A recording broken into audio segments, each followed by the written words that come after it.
al presidente del CODICEN, a Robert Silva, que amablemente aceptó volver a estar en esta mesa para charlar con nosotros. ¿Cómo estás, Robert? Dan, un gusto, gracias. En un día muy especial, ¿no? En el contexto de estas medidas, pedirle también un balance sobre cómo ha sido este año educativo, con todas estas interrupciones por la pandemia. Uno se pregunta qué es lo que va a pasar finalmente con el verano educativo, que en algún momento era el plan de ejecutarlo, pero ya como un brazo de formación y no tanto recreativo en el contexto de la no presencialidad de este año, ¿no? Desde ese punto de vista, Robert, ¿qué balance hace usted de lo que ha sido el año educativo y cómo proyecta los meses de verano? Un balance, podríamos decir, de mucho esfuerzo, trabajo, compromiso de las comunidades educativas, docentes, funcionarios y las familias. Un año en que la incertidumbre reinó, un año en donde dificultades de diversas naturalezas nos afrontamos a cuestiones nunca vividas y nunca vistas en el mundo, en el Uruguay, en el sistema educativo en general, y ello nos llevó a generar un accionar, una logística muy compleja de mucho trabajo. Mantuvimos 720 escuelas abiertas brindando alimentación a más de 80.000 niños a lo largo y ancho de todo el país, y generamos espacios nuevos de aprendizaje a través de la virtualidad, junto a la tecnología, aprovechando y potenciando las posibilidades que nos brinda, y atendimos y volvimos a la presencialidad, siendo el único país que luego de haber interrumpido las clases en marzo en toda América, logramos tener presencialidad. Y eso creo que es una cosa muy importante y significativa que la tenemos que poner en valor y la tenemos que reivindicar como una cuestión muy importante que todos logramos y que nos potencia a futuro a partir de esas posibilidades. Ahí va. Respecto a la evaluación, a mitad de año hubo un debate allí instalado también con los docentes en cuanto a cómo se iba a evaluar y cómo iba a ser la promoción de los alumnos y cómo se iba a calificar. Finalmente, ¿cuál es el criterio que se va a aplicar para el pasaje de año, ¿no? Ya en momentos donde ya está terminando todo, ¿no? Pero ¿cómo se va a aplicar ese criterio? Nosotros establecimos que va a haber promoción y no promoción. Aquello de que promovían todos no es así. Obviamente se desarrollan estrategias diferentes porque es importante tenerlo presente ante un año excepcional de tantas dificultades. Las acciones y las evaluaciones tienen que ser distintas y los docentes han desarrollado un conjunto de estrategias en ese sentido y, por ejemplo, en el caso de educación primaria hay promoción con juicio acompañada de un realce de las cosas positivas y de los logros de nuestros estudiantes y de aquellas cuestiones que tenemos que potenciar y reforzar en el 21. Es decir, para acompañar a los docentes que reciben a sus estudiantes en el año 21 sabiendo a ciencia cierta qué se ha logrado y qué queda por hacer. Y en educación media estamos con las calificaciones como siempre, con 3 periodos, culminamos ya ciclo básico y bachillerato, estamos en el periodo final de diciembre y tenemos uno nuevo en febrero para entendernos un periodo, podemos llamar, de repechaje o de otro acompañamiento. ¿Y ese repechaje cómo va a ser? Pensando en el verano educativo, por ejemplo. Bueno, el verano educativo es una cuestión distinta, de la cual nosotros estamos trabajando muchísimo y por eso las hemos denominado ahora escuelas de verano 2021. El Consejo de Educación Inicial y Primaria ha trabajado porque queremos hacer un fuerte énfasis en lo pedagógico, un fuerte énfasis en reforzar o lograr aprendizajes no desarrollados en los chiquilines, en los niños de sextos años, de contextos con dificultades y primero y segundo, sin dejar de lado lo lúdico y lo recreativo. Nosotros estamos trabajando porque las escuelas entre 120 y 130 funcionen y para que entre 12.000 y 13.000 niños puedan tener la alimentación y todas esas actividades que se desarrollan cumpliendo con los protocolos sanitarios, ¿no? Robert, ¿y cifras de deserción tienen? Que fue otra de las preocupaciones este año. Es decir, nosotros, ustedes saben que tenemos 344.000 niños en educación inicial y primaria y de esos 344.000, un 0.5 hemos tenido dificultades, es el último dato que los servicios técnicos de primaria nos han brindado y en ese sentido estamos desarrollando acciones, pero tenemos 1.400 niños en ese entorno con dificultades que tenemos que trabajar por lograr su mayor vinculación con el sistema educativo. ¿Qué acciones?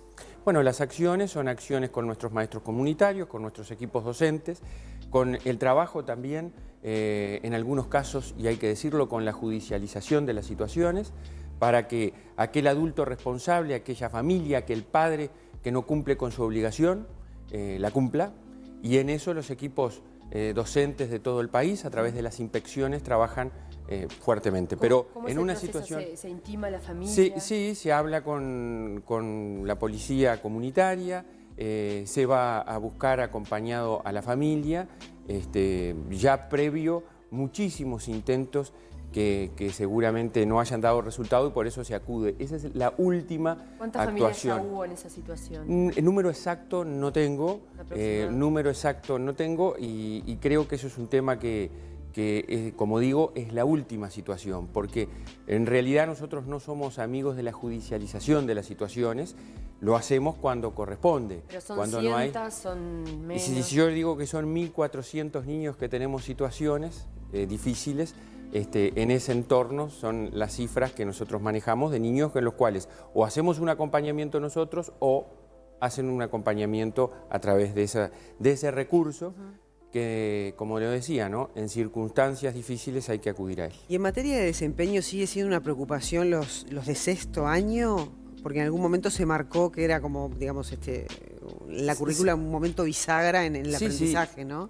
Sexto año tiene la particularidad, ustedes saben, miren, hay una cuestión que todos tenemos que ser conscientes. No podemos responsabilizar a la pandemia de los problemas que nuestra educación tenía, que ya venían de antes. Ahora se han agudizado en algunos casos, pero ya los teníamos. Entonces no tenemos que olvidarnos, y eso es lo que, digamos, nos motiva todos los días a trabajar, que tenemos que encontrar soluciones de fondo para los problemas de repetición, los problemas de desvinculación, los problemas de mala culminación de ciclo, los problemas de inequidad interna que nuestro sistema tiene, que se han agudizado ahora. Sí, es cierto, pero venían de antes. Entonces, ante esa situación nosotros tenemos un problema que es cuando se culmina la primaria, todos lo sabemos. Cuando nosotros presentamos el presupuesto o el plan de desarrollo al Parlamento, pusimos unas gráficas en donde mostramos la escasísima repetición o no promoción que hay en sexto año de primaria, y cuando llegamos a primero del liceo de YouTube, la gráfica sube abruptamente. Es como un muro que se encuentran nuestros estudiantes. Y eso nos lleva a una reflexión. Miren, nosotros podemos seguir y vamos a seguir adoptando medidas paliativas, compensatorias, de acompañamiento a nuestros niños. Pero lo que nosotros tenemos que hacer es un cambio radical en nuestra propuesta curricular, en nuestra forma de evaluar, en nuestra forma de desarrollar nuestras propuestas pedagógicas. ¿Y el año que viene se puede aplicar alguna de esas reformas? Nosotros estamos trabajando, hemos creado propuestas innovadoras que se van a comenzar a implementar en algunos centros de educación media desde una perspectiva piloto. Estamos trabajando por la estabilidad de los docentes más de un año, ya hemos comenzado con una experiencia piloto en Flores.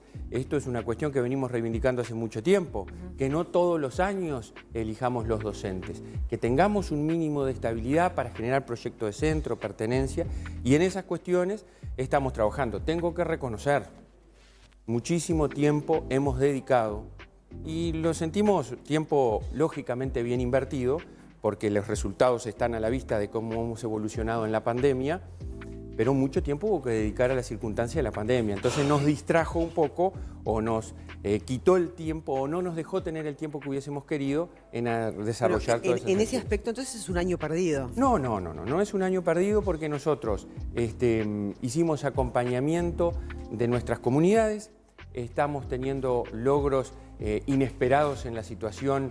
En el huracán que estábamos, hemos logrado avanzar. ¿Cuáles son los logros inesperados? Los logros inesperados son haber tenido una presencialidad que no hubo en América. Los logros esperados es haber tenido niños que volvieron a reencontrarse entre ellos, que lo emotivo, lo afectivo, lo sentimental pudimos volverlo en situaciones de tan difíciles, en circunstancias tan difíciles. Si ustedes miren, si ustedes analizan los informes internacionales que hay de organismos internacionales o de expertos, y acá hay un profesional en la materia, una de las cosas que nos ponen en evidencia y que nos dicen, cuidemos lo afectivo, cuidemos lo vincular, volvamos a los niños a que puedan tener relaciones entre ellos, entre pares, entre sus docentes.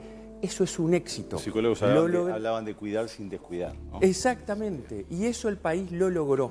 Eso es un gran éxito, además de haber logrado mantener aprendizajes, lograr promociones, desarrollar acompañamientos y estar planificando un 21, que solo una cosa segura tenemos: vamos a tener pandemia. Entonces hay que desarrollar un conjunto de acciones nuevas. Ya que da el puntapié, me parece interesante podernos salir un poco del nudo del problema y hablar de otros grandes problemas que tiene la educación. Y creo que esta pandemia también lo ha desnudado. A la educación pública uruguaya me parece que le falta mucho atender las habilidades blandas de los alumnos, ¿no? Poderlas ejercitar, poder atenderlas, al igual que se atienden otras habilidades. Comparto. Es momento de hacer una reestructura en el plan y también atender el aspecto emocional, la educación emocional, las habilidades blandas. Totalmente de acuerdo, y lo tenemos establecido en nuestro plan de desarrollo. Miren, nosotros al Parlamento el 31 de agosto le presentamos nuestro proyecto de presupuesto y un plan de desarrollo educativo 2020-2024.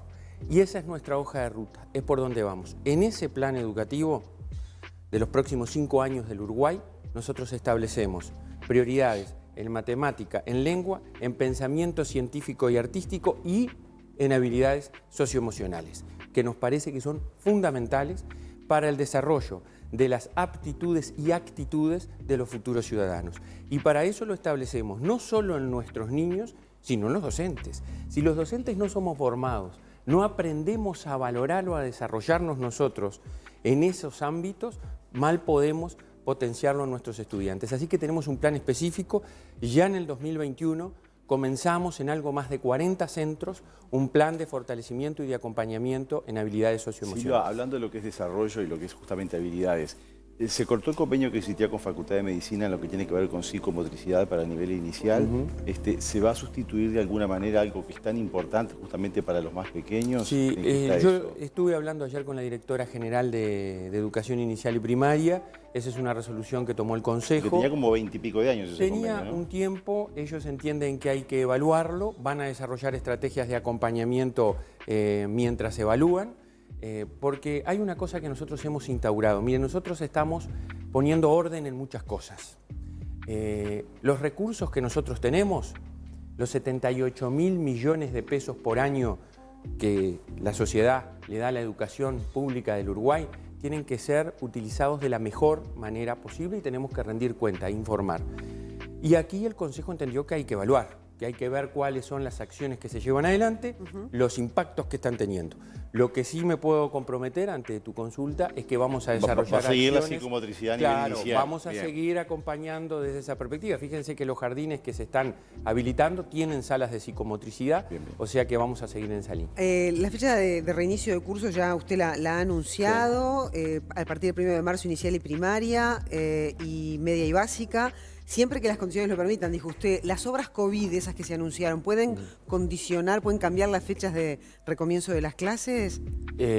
Bueno, esperemos que no. Nosotros estamos trabajando y todo el plan de infraestructura que tenemos está todo previsto para que, culminada la licencia de la construcción, nosotros podamos desarrollar todas esas obras para un comienzo de cursos de la mejor manera posible. ¿Obras que consisten en ampliar los espacios? No, las obras se les llaman obras COVID, miren, ¿a qué se apela? Son las obras que tienen un fuerte componente sanitario. Sí. Es decir, ¿ustedes recuerdan cuando nosotros resolvimos, ya parece tan lejano aquel 22 de abril, en aquella tormenta que estábamos y muchos augurios que no compartían la decisión tomada en aquel momento de abrir las escuelas rurales? Nosotros nos encontramos con 120 escuelas rurales que no tenían condiciones sanitarias para funcionar y tuvimos que salir inmediatamente a solucionar.